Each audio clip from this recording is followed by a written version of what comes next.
got other Democrats who are talking about their scams. So Joe Biden was operating a giant scam. Obviously, the whole presidency was a scam from the beginning. But we also are looking at Cory Booker. And he was one of those 22 plus senators who made that same copy and paste video because they have no creativity on their own and published it saying, shoot, don't start, no, whoop, all this stuff. Ridiculous video. But now he was asked about that, and they're very happy about it. They say that really elevated our standing across America. Senator, I got to ask you. Please ask me because I'm running. Do you want the Cybertruck that Elon Musk offered you? No, I don't. No, I don't. But you take care of yourself. What happened with that social media campaign? How did it come about? Again, we're trying to do more things as a caucus at Breakthrough. Clearly, this was very successful. So you think it went over well? Because on the right, they're saying it looked too synchronized. All the It's a world where people are competing for attention. It got attention and got many more views, especially because people on the right kept elevating our content, which I appreciate. Thank you. And you were getting mocked by those on the right. So if you are into that, we're fine continuing to do that. But it's interesting to watch Cory Booker. I think they got busted, and now they're trying to cope their way out of their embarrassment. But Cory Booker, man, he's an interesting dude. I noticed that little turn there, those hands just draped over there. Interesting. Anyways, interesting body language thing I just saw and noticed there. That's Cory Booker. Now, in addition to that, we've got Stacey Abrams. She got busted getting $2 billion funneled through some other agencies that were illegitimate. And now she's defending herself. She was out over the weekend saying this. Absolutely. First of all, independent fact checkers have repeatedly said that what I was accused no of one cares. Is just wrong. It is false. It is not true. But let's understand why. It's because I deliver for Americans. I do the work I believe I should do. I lowered utility bills. I helped stand up programs that will lower utility bills across the country if this country does what it's supposed to do. I registered voters, not respective of party in Georgia. You can't register people based on party. I registered them. They showed up and more people registered. As long as we are active in our democracy, as long as we refuse to let anyone tell us that our citizenship is not sacrosanct, then we can save our country from whomever, be it in the White House or... All right, just total platitudes coming from her. Now, the way this works is they go and they register people not by party. No, they're not going out to just register Democrats. They're going out to register people in certain zip codes and the underserved areas and so on. And then they go and they lower utility costs for blue districts. You know what I'm saying? And then they get people new appliances because their old appliances are polluting the planet and their stove is just old and crap. So, hey, guess what? Joe Biden and Stacey Abrams via the Climate Fund and via the EPA that's led by the Democrats going to come get you a new refrigerator. All right. And that's going to be good for you. And don't forget who gave you that new refrigerator. We're going to save the planet together. It's just laundering money into their districts. And she says out here, brilliant quote. Thank you, Rocky Water, for clipping that one. I do the work that I believe I should do. Yeah, we know. I know that's the problem is you just take money and people just give it to you because they're too afraid to tell you no. So she's going to go on and explain more about how she's a giant grifter. We don't need to play the rest of it because we're familiar with it. But that was Stacey Abrams. Now, meanwhile, the president, Trump, was out here mocking the Democrats with their little stupid tiny signs. Surprised at the Democrats' behavior the other night because you delivered among the most diverse, expanded audience, Republicans, Democrats, independents. Yeah. Is it just the Democrat leadership that does not see that? There's something wrong with them. It's just something I can't even believe it. Yeah. They lost an election in a landslide. They were talking about men playing in women's sports. When I looked the other night, I made a speech.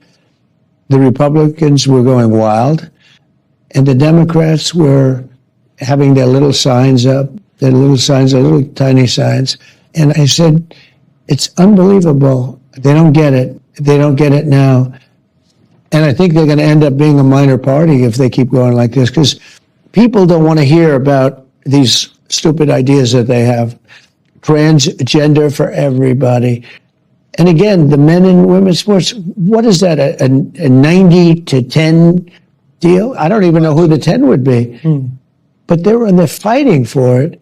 And I try and say to myself, because you always like to understand where your opponent is, whether it's in business or anything else, is there something I don't understand? But we don't understand it.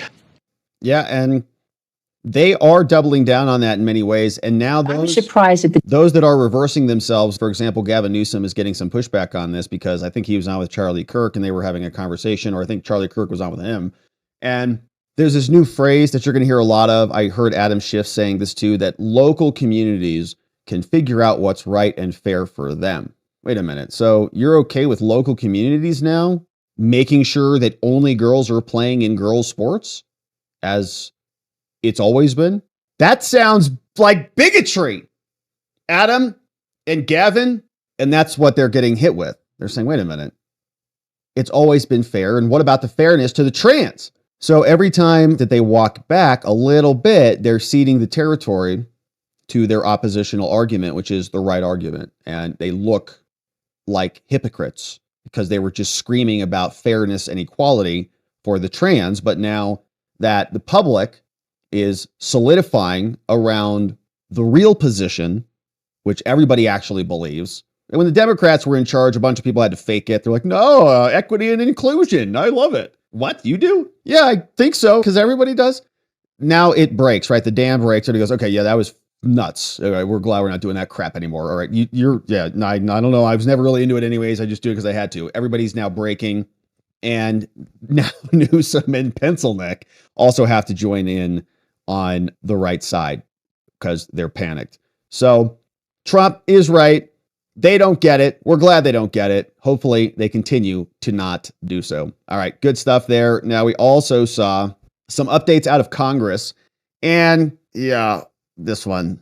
The Democrats are still trying to figure it out. They got this blue-haired woman, purple-haired woman. I think it changes from time to time depending on the lighting and more. It is another attempt at a short form video, and they brought her out to do this little thing where she's talking like the kids, like, all right, besties and all the things. We'll listen to it a little bit here. And it would be fun and maybe even charming if she wasn't a congressperson. Don't know the gender, so we say that to be neutral.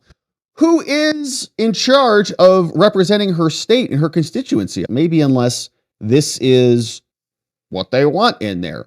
But she came out and published this video. Now, there's a weird trend going on in the Democratic Party, and we pointed this out last week. I said, it's interesting. If you start to watch the Democrats, you'll notice that a good portion of their posts, I don't know if it's the majority or what, but they're referencing either a bodily orifice or a bodily function, one of the two.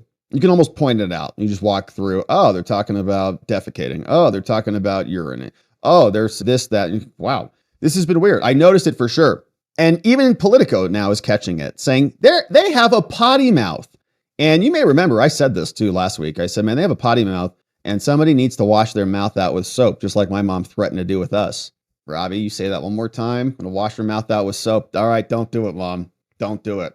Democrats have some new fighting words we can't put in this headline. Profanity isn't new in politics, but it's reaching new heights on the left because they're deranged. Saying, while Jasmine Crockett reacted to Trump's joint address, profanity was just flying off of her mouth. She said, somebody slap me and wake me the F up because I'm ready to get on with it, is what she said. And we played that here and we muted it because we don't have potty mouths here because we respect ourselves. And then just a few days earlier, when someone asked her of her message to Elon, she told him to F off. Now, Ken Martin, the new chair of the DNC, also said, go to hell. Yeah, I said what I said. And then someone else, remember they wrote that video, this crap can't be true. That ain't true. Now, in the earliest weeks of Trump's second term, Democrats have careened from strategy to strategy. They can't figure out what the heck to do.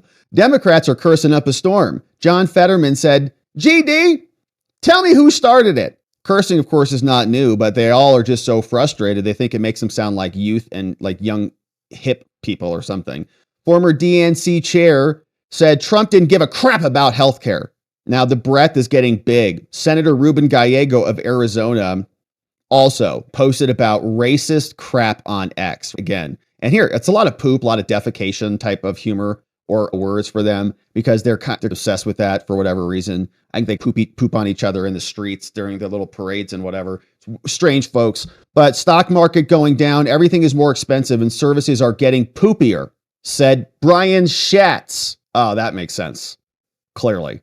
Of course, Brian Schatz is going to use the fecal matter jokes, or profanity, rather. Schatz makes sense. Politics. The late Andrew Breitbart once observed is downstream of culture, and so they're trying to figure it out. Gallego said, I was swearing before Trump, so I'm going to blame it on being a Marine. All right. Now, Democrats are seeking to bottle up their impolite words. Some of it's genuine. Some of it is them trying to seem like faux, edgy, and authentic. Talking about Pete Buttigieg being R-rated. Oh, gross. Don't want to read that. It's also become part of Democrats' increased social media strategy. After posting their crap ain't true video, Senate Minority Leader Chuck Schumer made one breaking down the BS. Now, he didn't say the S word in the video. He just said bull. Maxine Dexter, Democrat from Oregon, says, I don't swear in public very well, but we have to F Trump. Whoa! She says, please don't tell my children I just did that. Wow. Was she like drunk on spring break or something? She wants to F Trump? He's married, okay? And that is offensive. He would never sleep with you. So just get on with it. Please don't tell my children I just did that. Unbelievable. That awkward formulation, which landed less like a diss and more like a proposition, oh, there we go, was roundly mocked, as we just did. The key to doing it and doing it well is that you can't overdo it and you can't force it, dummies. If elected officials are going to cuss, they have to mean it. If it's authentic to who they are and how they're feeling, voters will probably be fine with it and even relate to it. But if it's not authentic, there's nothing more cringeworthy. It's super cringe. Now, but there are also something more guttural in Democrats' appeal to those on their unsettled base, saying, we just don't know what to do, so we're just swearing at everybody. In this existential moment, the Democratic base does want to see their leaders fighting back. That's what it's all about. But it's not just about the F-bomb. They're like, just go swear at them, and they'll think that we're like working hard. Democrats who think that vulgarity and dehumanization are reliable and appropriate don't understand what's happening or what's required in this moment. Crockett's F-bombs got some attentions in her district, she said at the Capitol. But for now, she's unrepentant. She says, I'm real. She says, I have a potty mouth, especially when I'm mad. We're working on it. We're going to pray about it. Oh, good. She should pray about that and a whole lot more. All right. So that is the Democrats' potty mouth. And I don't think that they are going to change anytime soon. Here is what this one looked like from this blue, purple-haired woman in Connecticut. Yo, this is the Ranking Rizzler on appropriations, serving Connecticut's 3rd District. All right, so you get it. And she just goes through here and she says, we are the bag. And she does the little hair flip, right? Bag, we are the bag. All right, so it might be fun or funny if you're like a boss and you're like the CEO of a company or something, but she's a congressional person. And this takes a lot of work to go around and make these types of videos and to like script it and do these on multiple takes. And she's doing videos walking around the Capitol. There you go. There's another angle for you. They're going to keep trying to do it. Very cutesy, very demure. We want actual solutions in the country. Like this is whatever. Keep doing it. I don't care. It's not going to work out well for them. I don't think. Maybe they'll get some more blue-haired liberal Democrats who love trans and women's sports, but that's not going to serve their party all that well.